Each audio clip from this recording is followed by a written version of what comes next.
Hi Ted here. I've been working on making some bowls, but I kind of ran into a problem on the one I was turning. I had to put some epoxy in it, so I started another one that I had a lot of epoxy in. I've got it turned. I'm using Waterlux Original finish on it, and it takes 24 hours for it to cure, so I've got some time on my hands. So I thought, you know what? You all know I like my Shopsmith, and as a drill press, it's pretty handy. In fact, it's one of the few, I think, that has the features of no other drill press can do what it can do. So, but what it doesn't have is a hold down device that can keep a tall piece in place. So I decided, you know, tooling, manufacturing engineering tooling was my profession, and so maybe I can develop something. So I'd like to show you what I'm up to. So let me kind of reset the camera. Okay, so what I have here is a piece of walnut. It's 12 and a half, almost 13 inches long, or 12 inches long. It's about 3.5 inches wide. It's 1 3/4 inches thick.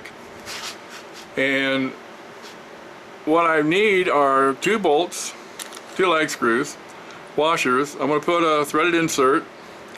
This bolt will go on it. Then this cap, of course, will work fine.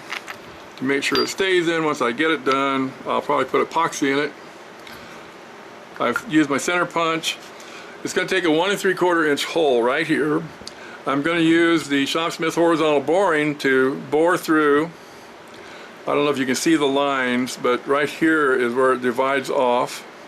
So there'll be 1 3/4 inch hole here. I'll do the horizontal boring first. I'll do that hole, then right down here will be a hole for this bolt right here, which will go down and it'll be threaded on the bottom, so I can use it by turning it to lock down the piece. This piece will clamp on. This will be cut off. It'll clamp on to the 1 3/4 inch upper tube and reach over the drill press. From the center of the hole to where the bolt goes through is about 5.5 inches. So I'm going to set up the Shopsmith, and we'll see what we can do with horizontal boring. Okay, so the Shopsmith is set up for horizontal boring. I've got the Power Pro set, 900 RPM. I've got a 5/8 inch brad point in here. I'll show you that to keep this thing from moving, I've got the fence set up. I've got the miter locked in place. And now it's nothing more than locking this down. I've got it set for 3/8 of an inch.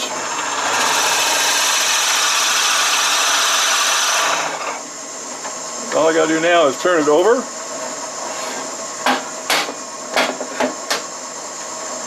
And do the other side.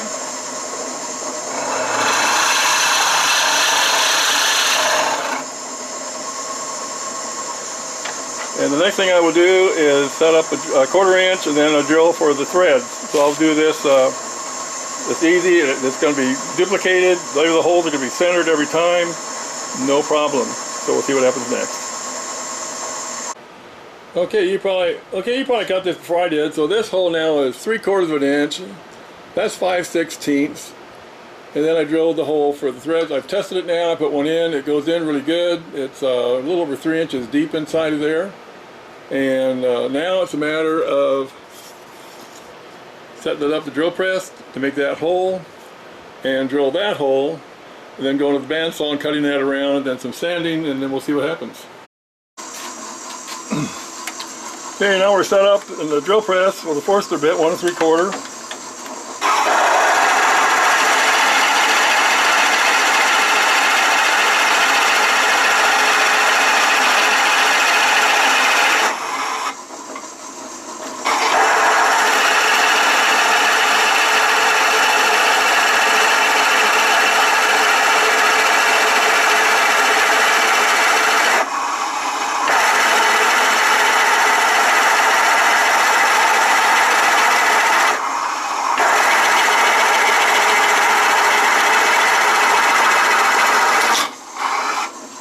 And we're through. 450 RPM was what the Shopsmith said it should be, and that's what we used. Okay, gives a nice hole, don't you think? Now, I've got to drill one more hole here, it'd be 5/16 of an inch. So I'll get that set up. Okay, now remembering we're going to put in threaded inserts, we need a 1/2 inch. So I've got this locked. I've got this board in here to get this depth and then the gate set. So I've got it set for 5/16 of an inch deep. Well, that's not right. It's more than that. Hang loose. These keyless chucks do that, don't they? They just don't really grab hold.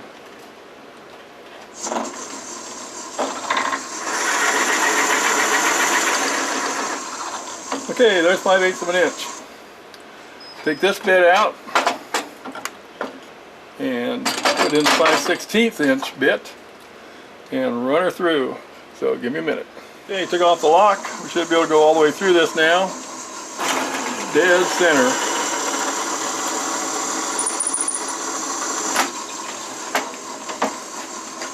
Let's see.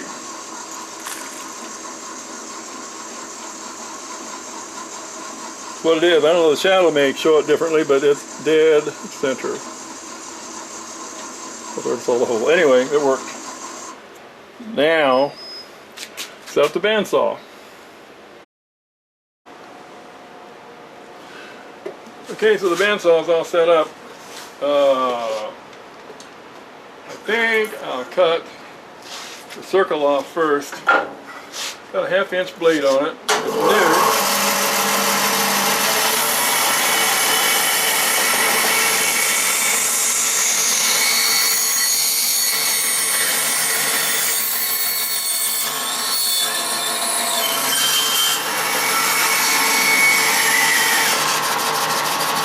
Didn't like that tight turn. That's okay.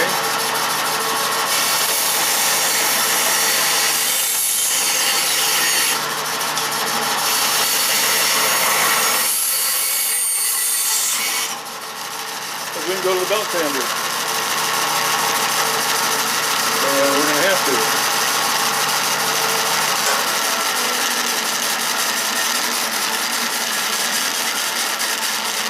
Now I want to cut off this right in the middle.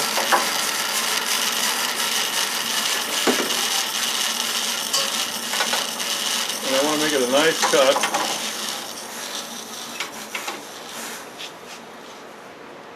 So, I'll remember to turn on the dust collector this time.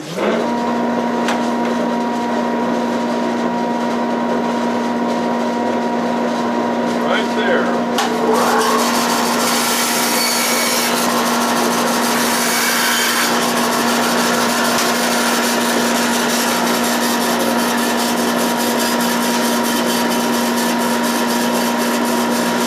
See the holder, that's the tiniest space there. That one's really screwed up.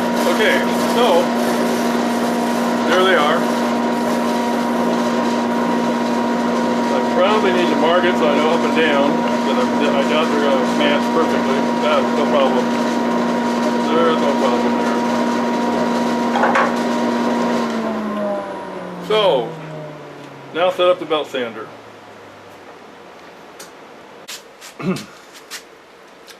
Okay, we're set up in the belt sander mode. We run around 1525 RPM. Go, go, go.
It looks pretty nice. It's smooth enough.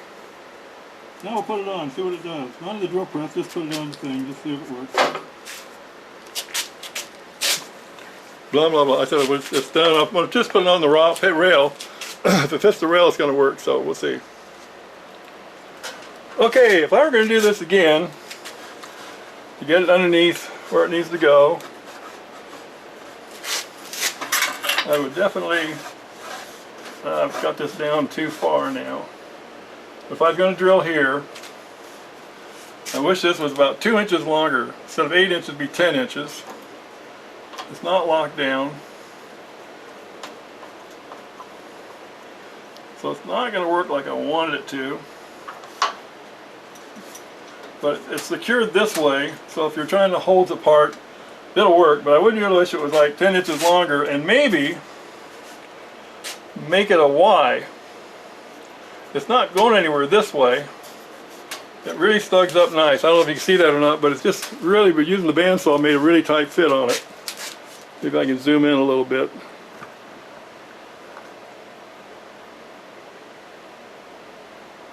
It's really tight. So, lessons learned. Should have been longer. And maybe it would be nice to have a short one and a long one. So maybe I'll make a 10-inch one to reach across so I can hold it in 2 places, and then I could really secure something. And of course the depth is just depends on how far you want to go, and this thing can go up another 3 feet, so you can just about do anything you want. So anyway, I'm going to put some finish on it, and for Shopsmith owners, I think this might be a good way to lock down your work. Maybe you can make a couple adjustments that I need to make and make it even better. Thanks for watching. Subscribe please. Have a nice day. Okay, but wait, there's more. I decided, yeah, it's a good idea, so I did make a second one. It took me a little over an hour to make it. My lessons learned and my learning curve was quite steep. And I kind of remembered a couple things that I should have remembered when I did the first one, trying to put in the threaded insert. But anyway, this one is approximately 2.5 inches longer, and it gives it almost 2.5 more inches out here. So it can actually reach out from the post, which is like 2.5, up to 9.5, which means it can reach out 7 inches into the center. And it's got 2 threaded inserts. So if I need a shorter one, I can use it. I don't know if I ever would, but if necessary, I can. So that works out pretty good. Now here's what I remembered. This is also a drill press when in that position. Drill press.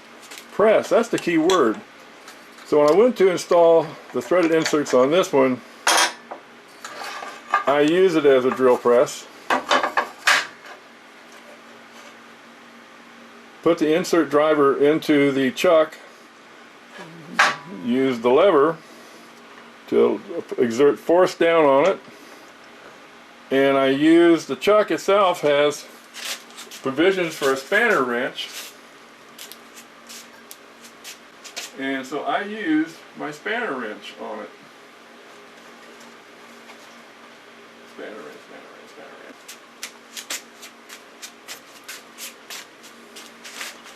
I used the spanner wrench on the chuck and was able to just bring it around, bring it around, bring it around, and it threaded in perfectly. It's just as straight as it can possibly be. I was able to set the depth accurately, and I'm real pleased with it. So anyway, again, it only took me a little over an hour to make this one, start to finish. The board was already the same width. It's a little bit narrower by about 3/8 of an inch than this other one, as you can see, but it's still plenty strong enough. It's oak. I put a coat of shellac on both of them just to make them look a little bit nicer. I think it worked out pretty nice. I'm pretty pleased with it. And that's it. So hey, again, thanks for watching. If you have a Shopsmith, or even if you have a regular lathe, not lathe, but a regular drill press, you could easily make one of these to go on your center post of your drill press. And I'm going to use it. If I have any problems with it, I'll let you know, but I don't think I will. It should work out perfectly. So thanks for watching again. Have a nice day.